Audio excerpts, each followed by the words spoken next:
الحمد لله نحمده ونستعينه ونستغفره ونؤمن به ونتوكل عليه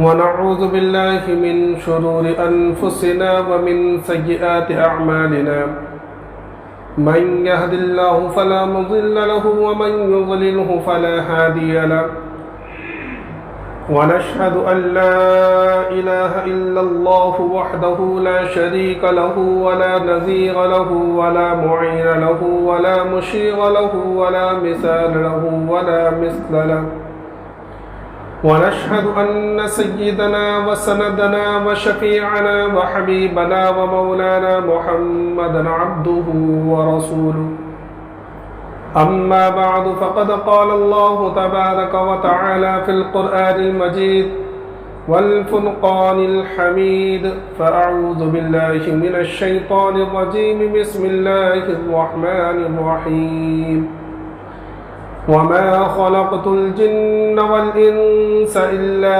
ليعبدون ما أريد منهم من رزق وما أريد أن يطعمون وقال الله تبارك وتعالى في القرآن المجيد أفحسبتم أنما خلقناكم عبثا وأنكم إلينا لا ترجعون صدق اللہ مولانا العظیم۔ قبل اس کے بعد شروع ہو ایک مرتبہ بلند آواز کے ساتھ درود شریف پڑھیں۔ اللہم صل علی سیدنا مولانا محمد وعلی آل سیدنا مولانا محمد وبارک وسلم کما تحب وترضى عدد ما تحب وترضى یا کریم۔ میرے محترم بزرگوں اور عزیز ساتھیوں، آج دنیا کے اندر کوئی بھی انسان یا ہم جو یہاں بیٹھے ہوئے ہیں، تو کوئی انسان یا ہم لوگ جو بھی حرکت کرتے ہیں وہ کسی نہ کسی مقصد کے تحت ہوتی ہے۔ جو بھی حرکت ہے ایک مقصد کے تحت ہے، جو سفر ہے ایک مقصد کے تحت ہے۔ مثلا آج ہمارا یہاں بیٹھنا ایک مقصد ہے کہ آج جمعے کا دن ہے، جمعے کی نماز پڑھنی ہے، اللہ کی عبادت کرنی ہے۔ کوئی انسان ذکر کرتا ہے، اس کا مقصد یہ ہوتا ہے کہ وہ اللہ کو راضی کر دے، اللہ کا دھیان اسے نصیب ہو جائے۔ کوئی شخص کسی کامل شیخ کے پاس جاتا ہے تو اس کا مقصد یہ ہوتا ہے کہ اسے اللہ کی معرفت حاصل ہو جائے۔ تو ہر ایک کا کوئی نہ کوئی مقصد ہے۔ انسان جو سفر کرتا ہے وہ بھی بلا مقصد نہیں کرتا، بلکہ اس کا کوئی نہ کوئی مقصد ہوتا ہے۔ معمولی سفر ہے، کوئی نہ کوئی مقصد ہے۔ اگر آپ ٹرین میں بیٹھے ہوئے ہوں اور آپ اپنے بغل میں بیٹھے ہوئے مسافر سے یہ پوچھیں کہ بھائی میں تو دلی فلاں کام سے جا رہا ہوں، یا میں جو سفر کر رہا ہوں اس لیے کہ مجھے دلی جانا ہے، تم کیوں سفر کر رہے ہو؟ اور وہ یہ کہہ رہے ہیں کہ بس میرا کوئی مقصد نہیں ہے، میں کہیں جانا بھی نہیں چاہتا، بس ٹرین میں بیٹھ گیا ہوں۔ تو آپ کیا کہیں گے؟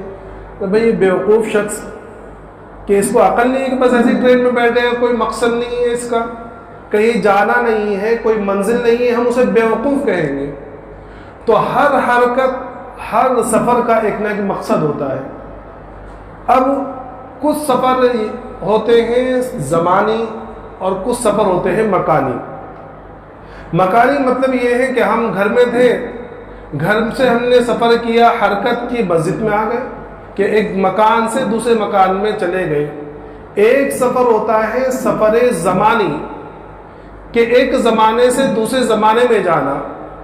آج ہم لوگ یہاں جو بیٹھے ہوئے ہیں، اس وقت ہم لوگ جو ہے ایک سفر میں ہیں، اور یہ سفر ہمارا سفر زمانی ہے، زمانے کے اعتبار سے۔ عام طور پر ہمارا ذہن یہ بنا ہوا ہے، یا ہم لوگ یہ سوچتے ہیں، اور وہ لوگ یہ سوچنا بھی وہ لوگ کرتے ہیں جن کے اندر تھوڑی بہت آخرت کی فکر ہو۔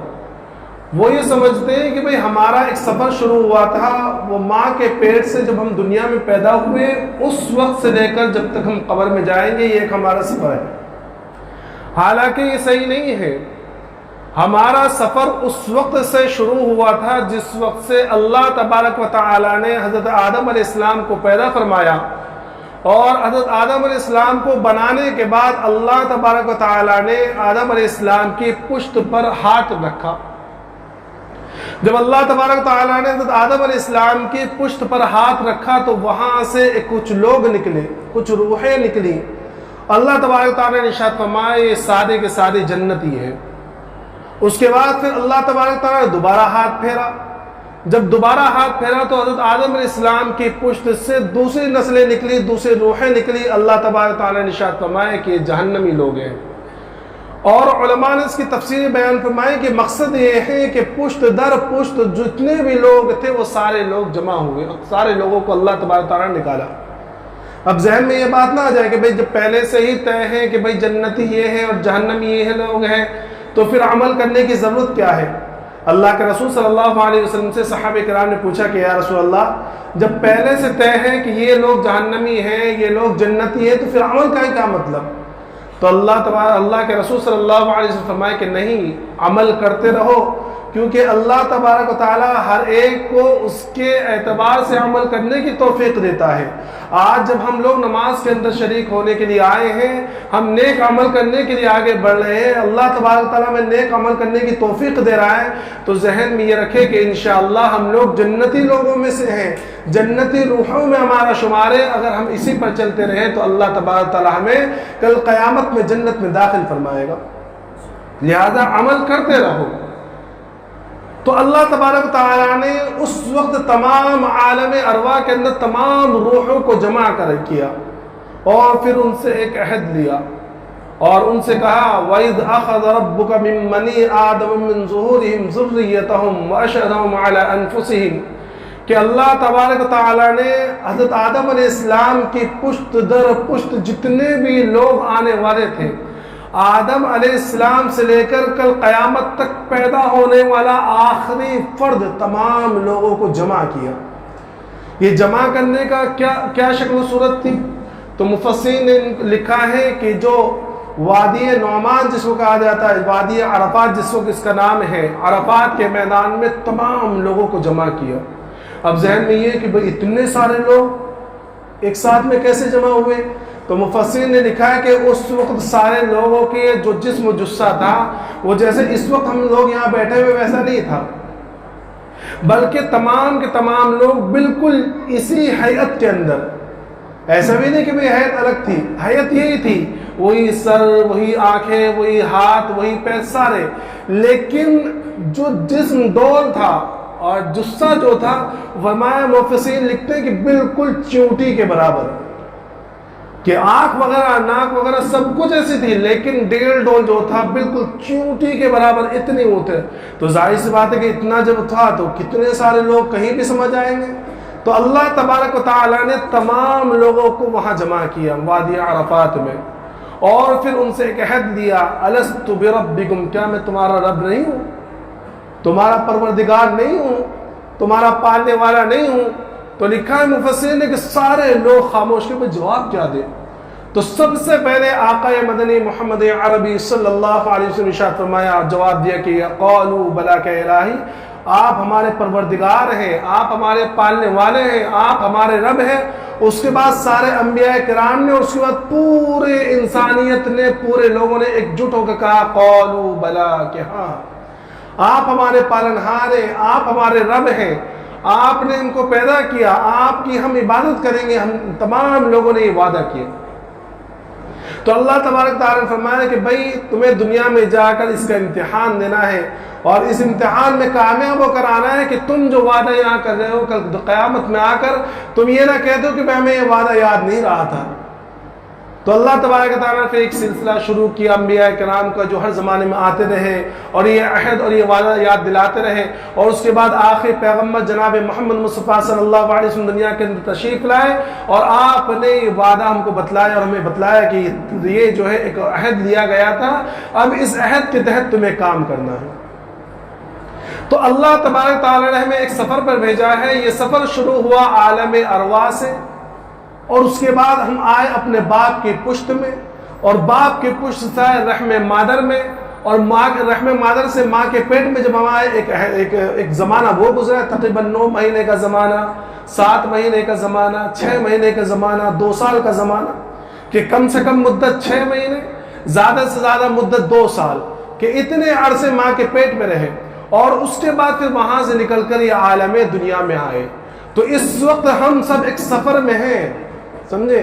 ہم یہ نہ سمجھے کہ بس ایسے ہی آئے ہیں ایسے ہی چلے جائیں گے، بلکہ ہم ایک سفر میں ہیں، اور یہ عالم دنیا کا جو سفر ہے اس میں ہم طے کر رہے ہیں کسی کی 60 سال کی زندگی، کسی کی 70 سال کی زندگی، کسی کی 80 سال کی زندگی، اور پھر کسی کی بہت سال پہلے جو قومیں گزری ہیں ان کی 1-2 ہزار سال عمریں ہوئی ہیں، لیکن ہر ایک کو جانا ہے، ہر ایک کو جانا ہے، لیکن زندگی ختم نہیں ہوگی، اسٹیشنیں تبدیل ہوں گے، حالتیں تبدیل ہوں گی، سفر ختم نہیں ہوگا۔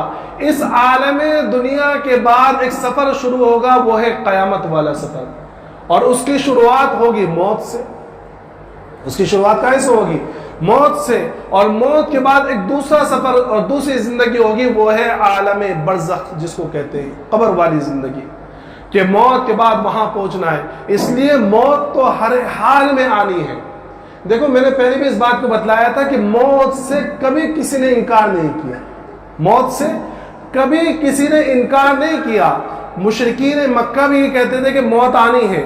مشرکین مکہ کو جو اعتراض تھا کہ موت کے بعد میں دوبارہ زندہ کیے جانے پر، وہ یہ کہتا کہ جب ہم مر جائیں گے ہماری ہڈی ہو جائیں گی، ہماری ہڈیاں بھی گل جائیں گی، ہمارے گوشت ختم ہو جائیں گے، ہم مٹی میں مل جائیں گے، تو کیا اس کے بعد میں اٹھائے جائیں گے؟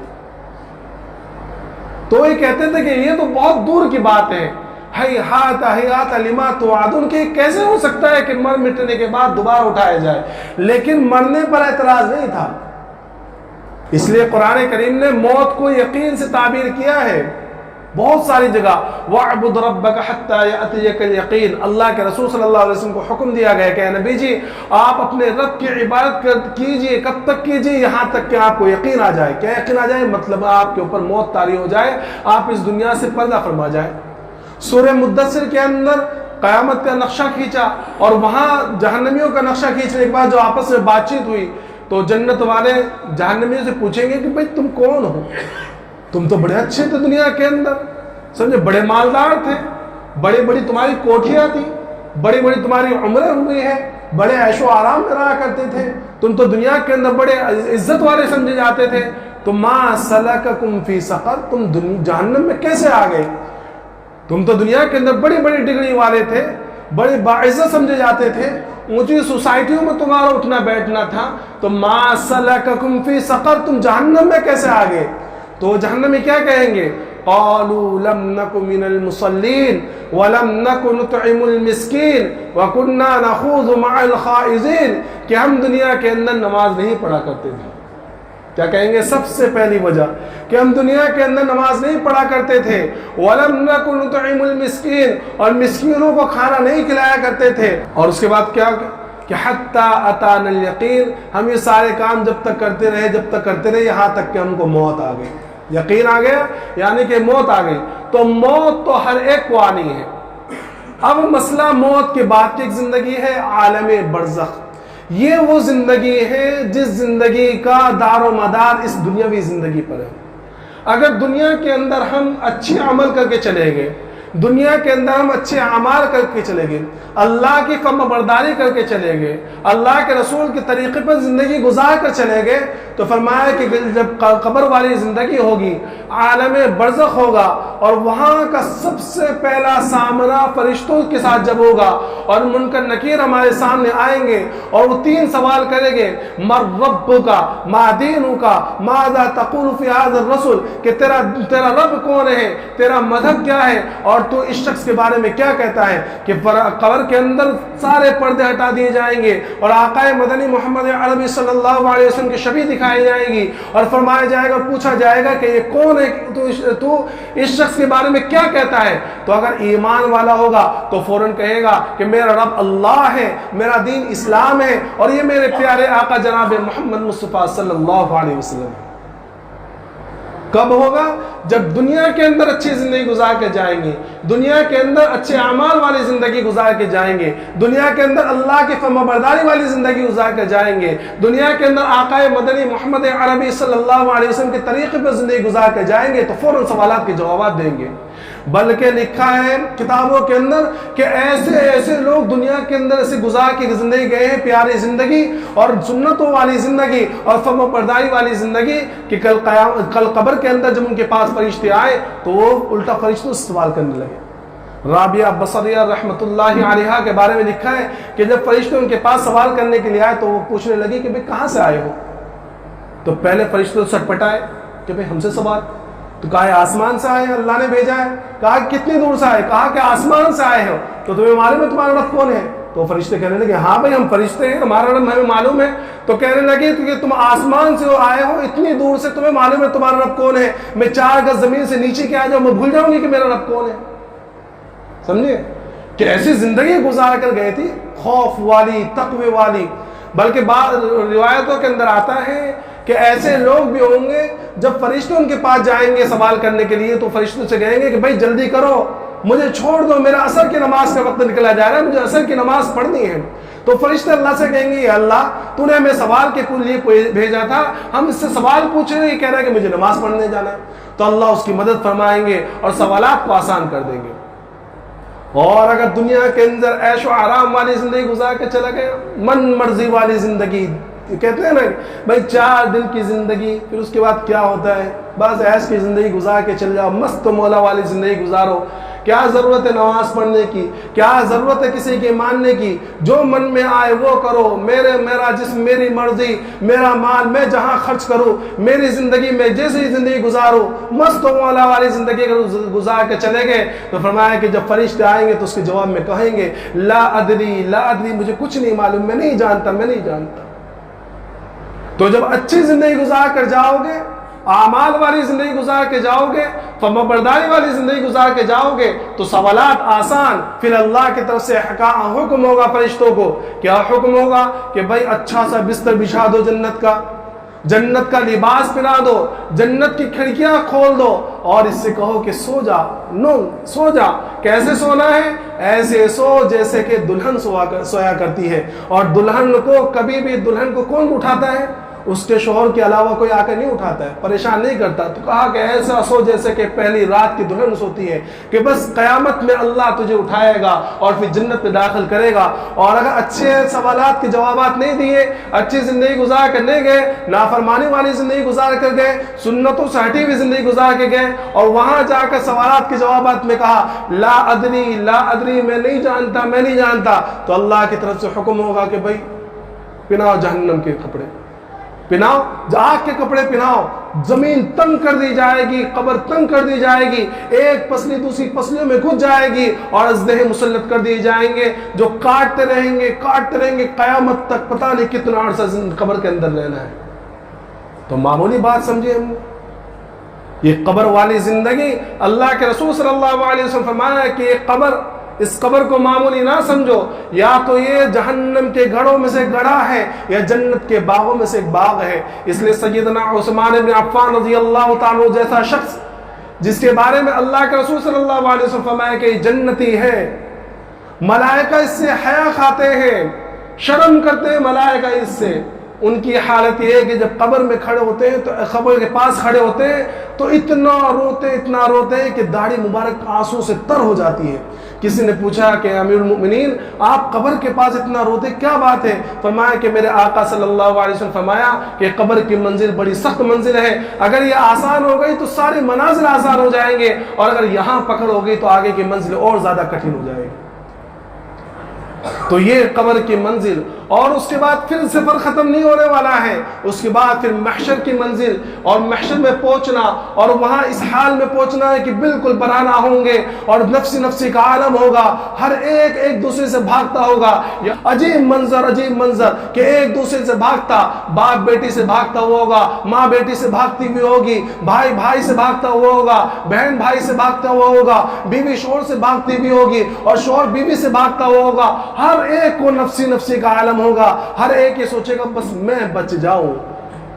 معمولی سیدنا عائشہ رضی اللہ تعالیٰ عنہا نے پوچھا کہ یا رسول اللہ کہ برہنہ ہوں گے بڑی شرم آئے گی، تو فرمایا آقا مدنی محمد عربی صلی اللہ علیہ وسلم نے کہ عائشہ ایسا منظر ہوگا کوئی کسی کو نہیں دیکھے گا، کہ بس یہ ہوگا کہ اللہ میں بچ جاؤں، پھر یہ منظر یہ منزل، اور اس کے بعد پھر سفر ختم نہیں، پھر اس کے بعد پھر وہ سارے مراحل، وہ اعمال نامے کا دیا جانا اور وہ پکارا جانا، اور سب کے سامنے اعمال کے بعض پرس اور اللہ کے سامنے اعمال کے بعض پرس، پوری مخلوق کے سامنے ہمارے اعمال نامے گنائے جائیں گے۔ یہ سارے مراحل ہونے کے بعد پھر اللہ کی طرف سے حکم ہوگا کہ بھئی یہ ناکام لوگ ان کو جہنم میں ڈال دو، یا فرمانبردار لوگ ان کو جنت میں ڈال دو۔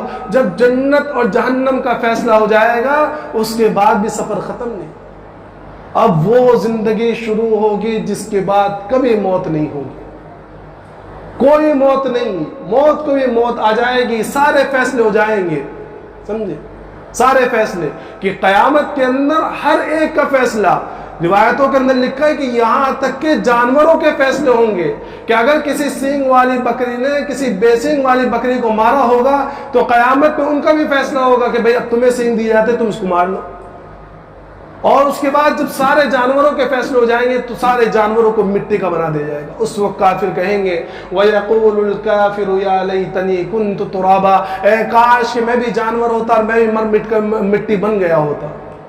سمجھے، معمولی مرحلے ہیں، بس عیش زندگی گزار رہے ہیں ہم لوگ، پھر اس کے بعد جو زندگی آئے گی وہ زندگی کبھی ختم نہیں ہونے والی زندگی، کہ جان کافر منافق مشرک جتنے بھی ہیں سارے ہمیشہ ہمیشہ کے لیے جہنم میں، اور ایمان والے اگر کچھ گناہ کیے ہوں گے تو اپنی سزا بھگتنے کے بعد، اور اگر نہیں کیے ہیں اچھی زندگی گزار کے چلے گئے تو جنت میں ویسے داخل ہو جائیں گے، اور اس کے بعد وہ ابدی زندگی۔ امام غزالی رحمۃ اللہ علیہ اس لیے فرمایا کرتے تھے کہ دیکھو انسان ازلی تو نہیں ہے، کہ انسان ہمیشہ سے نہیں ہے، لیکن ابدی ہے کہ ہمیشہ رہے گا۔ پھر وہ سفر جو شروع ہوگا وہ کبھی ختم نہیں، ہر دن نئی نئی چیزیں، اللہ کی طرف سے نئے نئے انعامات، نئی نئی چیزیں، کیونکہ انسان تجدد پسند ہے۔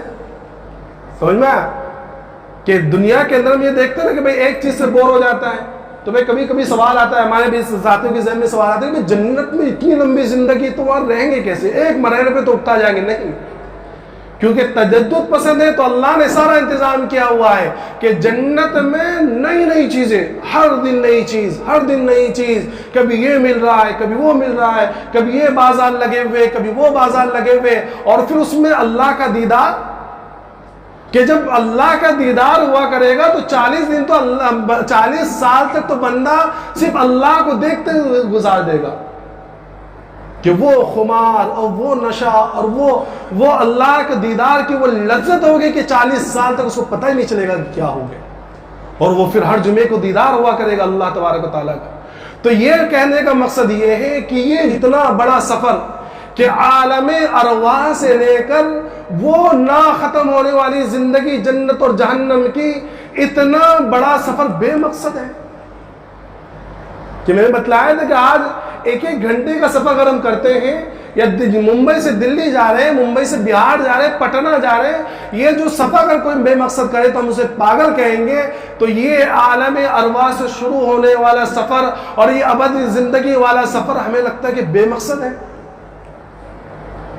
کبھی ہم نے غور نہیں کیا کیا کھانا ہمارا مقصد ہے؟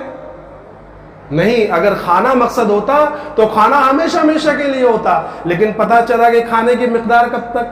موت تک۔ سمجھے کہ زندگی شروع ہوئی وہاں سے، کھانا دودھ کی شکل میں شروع کیا اور پھر مرنے تک ختم۔ کبھی دیکھا ہے آپ نے کہ بھئی مرنے کے بعد بھی بھئی بیٹے کو روزانہ کھانا لے کے جا کے قبر پہ رکھنا پڑ رہا ہے؟ ہاں، یہ بیوقوف کچھ ہے، کچھ لوگ جو ہر سال برسی کے موقع پر یا کوئی بڑی راتوں کے اندر وہاں کھانا لے کے جاتے ہیں، ابا جی کو پسند ہے بریانی، قبر پہ رکھ رہے ہیں، بیوقوف۔ اگر وہ جنتی ہے تو جنت کے کھانے سے لطف اندوز ہو رہا ہے، اور اگر جہنمی ہے تو جہنم کے فرشتے چھوڑیں گے اسے۔ تو کھانے کی مقدار موت تک، اور سفر کب تک؟ جنت جہنم کے فیصلے تک۔ تو پتہ چلا کہ کھانا مقصد نہیں ہے، کھانا تو جانور بھی کھا رہے ہیں، سمجھے؟ تو کھانا مقصد نہیں ہے۔ اقتدار، حکمرانی کہا بھی یہ بھی مقصد نہیں، کیوں؟ کیونکہ کتنے دنوں کی حکمرانی ہوتی ہے کہ چند دنوں تک، چند سالوں تک، اور اگر بہت دنوں تک مل بھی گئی تو موت تک. موت کے بعد تو حکمرانی ختم. کہ موت کے بعد سب سے پہلے یہ فوج ہے کہ کس طرح دفنایا جائے، بھائی نکالو اس کو، نکالو. سمجھے؟ تو نہ حکمرانی مقصد ہے، نہ کھانا مقصد ہے، نہ اقتدار مقصد ہے. تو مقصد کیا ہے؟ کیسے پتہ چلے گا؟ تو پتہ چلا کہ مقصد تو اسی سے پتہ چلے گا جس نے سفر پہ لگا رکھا ہے. اور سفر میں کس نے بھیجا ہے؟ اللہ تبارک و تعالیٰ نے. تو اللہ تبارک و تعالیٰ نے مقصد بتا دیا، وَمَا خَلَقْتُ الْجِنَّ وَالْإِنسَ إِلَّا لِيَعْبُدُونَ، کہ ہم نے جنات اور انسان کو کس لیے پیدا کیا؟ فرمایا اپنی عبادت کے لیے، اپنی معرفت کے لیے، اپنی اطاعت کے لیے. تو پتہ چلا کہ انسانی زندگی کا مقصد اللہ کی اطاعت ہے، اللہ کی اطاعت ہے، اللہ کی فرمانبرداری ہے. اور ہم لوگ کس چیز کے اوپر خوش ہو رہے ہیں؟ بس دنیاوی زندگی، دنیاوی عیش و آرام. بس دنیا کٹ جائے، اچھے سے کٹ جائے. نہ حالات کی فکر ہے، نہ ماحول کی فکر ہے. اپنے اس میں کھول میں کھوئے ہوئے ہیں کہ بس ہماری کٹ جائے کسی طرح. نہ آخرت کی فکر، نہ قبر کی فکر. اتنی غفلت میں انسان زندگی گزار رہا ہے. اور میں تو انسان کو چھوڑ دو، مسلمان اتنی غفلت میں زندگی گزار رہا ہے کہ حد نہیں ہے. بے فکری والی زندگی. کبھی آپ دیکھو کہ حالات کیا ہے کہ وہ لوگ، وہ مسلمان، وہ نوجوان جو فجر میں اٹھنے کے لیے تیار نہیں، ان سے کبھی کہو نا کہ نماز پڑھا کرو، فجر کی نماز سے بڑے فوائد ہیں، تو یہ کہنے والے نوجوان کہ فجر میں اٹھا نہیں جاتا. سمجھے؟ فجر میں جلدی اٹھا نہیں جاتا، فجر میں آنکھ نہیں کھلتی. ابھی ایک فلم نکلی، 2:30 بجے لائن لگا کے کھڑے ہوئے تھے. کتنے بجے؟ 2:30 بجے لائن لگا کر ٹکٹ کے لیے کھڑے ہوئے تھے. کیوں؟ 5 بجے والا شو دیکھنا ہے. یہ مسلمانوں کی حالات ہیں. 5 بجے والا شو دیکھنے کے لیے 2:30 بجے سے لائن لگائی ہوئی ہے. لائن قطار. مسجدوں میں تو لائن بھی لگانی نہیں پڑتی، پوری صفیں خالی ہوتی ہیں. لیکن مسجد میں آنے کے لیے تیار نہیں ہے، نیند خراب کرنے کے لیے تیار نہیں ہے، لیکن فلموں کے لیے. اور اتنا خوش ہو رہا ہے، اسٹیٹس لگا رکھے ہیں، دیکھ کر آئے بے تھیٹروں میں. بالکل بعض لوگ ٹکٹ بھی ایسا لگتا ہے جیسے جنت کا ٹکٹ مل گیا تھا. بالکل پہلا شو دیکھ کر آؤ بھائی، پہلا شو. کیا پیغام دیا ہے خان صاحب نے. سمجھے؟ خان صاحب کے پیغام یاد رہ گئے. اللہ نے اتنا بڑا پیغام بھیجا ہے قرآن کی شکل میں، وہ یاد نہیں ہے. کبھی توفیق بھی نہیں ہوتی کہ اس پیغام کو پڑھیں ہم، کہ اللہ نے کتنا بڑا پیغام ہمارے لیے بھیجا ہے جس سے پوری زندگیوں کے مراحل طے ہونے والے ہیں. کبھی کھولنے کی توفیق نہیں ہو رہی ہے. خان صاحب کے پیغام سب کو یاد ہے، اسٹیٹس لگا رکھے ہیں، سب کو بھیج رہے ہیں کہ دیکھو میں نے بہت بڑا کام کر کر آیا ہوں. بھائی یہ ہماری غفلت والی زندگی کے سفر میں، یہ کتنا لمبا سفر ہے. میں نے بتلایا کہ عالم ارواح سے شروع ہونے والا سفر وہ قیامت اور اس کے بعد جنت و جہنم میں ختم ہونے والا سفر ہے یہ. اور اس کے بعد بھی زندگی ختم نہیں ہونے والی، چلنے والی ہمیشہ ہمیشہ کے لیے. اور حالت ہماری ایسی کہ دنیا میں کھوئے ہوئے ہیں. سمجھے؟ تو مقصد ہمارا اطاعت زندگی ہے، اطاعت رب ہے، اللہ کی اطاعت، اللہ کی فرمانبرداری. کہ یہاں یہ زندگی ہمیں ملی ہے. اور یاد رکھیے آخرت کے جتنے مراحل ہیں، جتنے مراحل، وہ عالم برزخ ہو، عالم محشر ہو، اور پھر عالم اس کے بعد جو جنت اور جہنم کے جو مراحل ہوں گے، اور جنت کا فیصلہ، جنت جہنم کا فیصلہ، وہ ساری چیزیں اس زندگی کے اوپر ہیں، اس زندگی کے تابع ہیں، جس زندگی کو ہم لوگ غفلت میں گزار رہے ہیں. سمجھ میں آ رہا ہے؟ تو اپنی زندگیوں کا رخ بدلو، غفلت میں نہ رہو. موت سے کسی کی یاری نہیں ہے، موت کسی کی رشتہ دار نہیں ہے. قرآن پاک میں اللہ نے جگہ جگہ اس بات کو ذکر فرمایا، وَلَن يُؤَخِّرَ اللَّهُ نَفْسًا إِذَا جَاءَ أَجَلُهَا، کہ جب موت کا وقت آ جائے گا قریب تو ایک لمحہ نہ آگے بڑھ سکتے ہیں نہ پیچھے ہٹ سکتے ہیں. کسی کو موت نے نہیں چھوڑا. بڑے بڑے مالدار، بڑے بڑے حکمراں اور بڑی بڑی طاقت والے سب چلے گئے، کوئی رشتہ دار موت سے بچانے والا نہیں آیا. یہ آج ہمیں جن چیزوں کا گھمنڈ ہے وہ سارے گھمنڈ ٹوٹ کر چکنا چور ہو جائیں گے، اور ہو رہے ہیں. ہم اپنی آنکھوں سے دیکھ رہے ہیں کتنے لوگ ہیں جنہوں اپنی طاقت پر گھمنڈ تھا، اپنے جسم پر گھمنڈ تھا، آج قبر کے اندر ہے۔ رستم و سہراب جن کو اپنی طاقت پر گھمنڈ تھا، آج قبر کے اندر ہے۔ سکندر ذوالقرنین اور سکندر یونانی ہندوستان کو فتح کرنے کے لیے، پوری دنیا کو فتح کرنے کے لیے نکلا تھا، ہندوستان کے اندر آ کر موت آئی ہے، اور اس حالت میں جب موت آئی تو کہنے لگا کہ میں جب دفنایا جاؤں تو میرے ہاتھ قبر سے باہر نکال دینا، تاکہ دنیا کو پتہ چلے کہ وہ سکندر جو پوری دنیا کو فتح کرنے کے لیے نکلا تھا، جب موت کے چنگل میں گیا ہے اور قبر میں گیا تو خالی ہاتھ گیا ہے۔